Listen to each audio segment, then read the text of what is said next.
said in the post, I said, I think the best way to do it is integrating both. So the way I coach myself, I integrate the Euro style of coaching, training, teaching with some U.S. flair, if you want to call it that, right? With some of the get in your bag and all that type of stuff, right? Because like there's one rule I really enjoy with overseas, and in case there's some super detailed person listening to this, when I'm referring to Euro, I mean like Germany, France, Russia, whatever. I'm not talking about like Australia and the NBL. I'm not talking about China with the CBL. I'm not like I'm talking about that developmental style. And most people who are basketball heads, I think, know what I'm talking about. But like for instance, in Germany, you can't run a zone until the kids, I believe, are in 8th grade. You know what I mean? Like, and we know you go to any random AAU weekend, you got a bunch of 8-year-olds out there zoning, right? Because for one, let's be real, it's easier to teach. Those kids aren't strong enough to shoot the ball. They're not even strong enough to really pass the ball very well.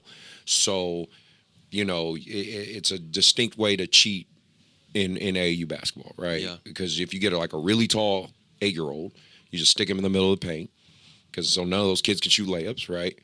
And you just say, okay, zone, ball goes here, you go here. Ball goes here, you go here. And you're just waiting for these kids to throw up these terrible-looking shots because their form is just off balance because their bodies are just physically not strong enough. And you grab the rebound, and the big kid just dribbles all the way down the court, but bumping other kids off and then making a layup, right? Sure, you might win, but what did your kids learn? What did they develop, right? Yeah. And that's what I mean where I say I think the Euro style of development is superior in some ways to our style of development, because they stress, let's learn basketball first and then we'll win. It's long-term development versus trying to win a game today. Yes. Yeah, 100%. And that's, I just think if you find the balance between both, it just makes you a better coach. Yeah, right? absolutely. And there's been a bunch of YouTube videos of people kind of showing the contrast with the Euro League and NBA, especially because you have guys like Joker and Luca and all them being these, prolific players, to the Kumbo Wimby, like, you got these guys who can inevitably become the face of the NBA to a degree because LeBron and Curry and KD and them only got so much more time, right?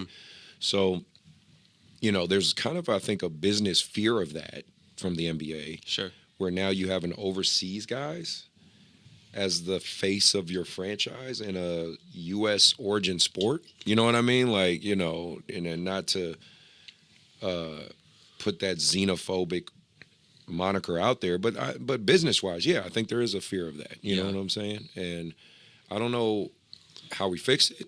I just know you got to talk about it. Yeah. And that's part of what I do on the show. Is just try to have that conversation. I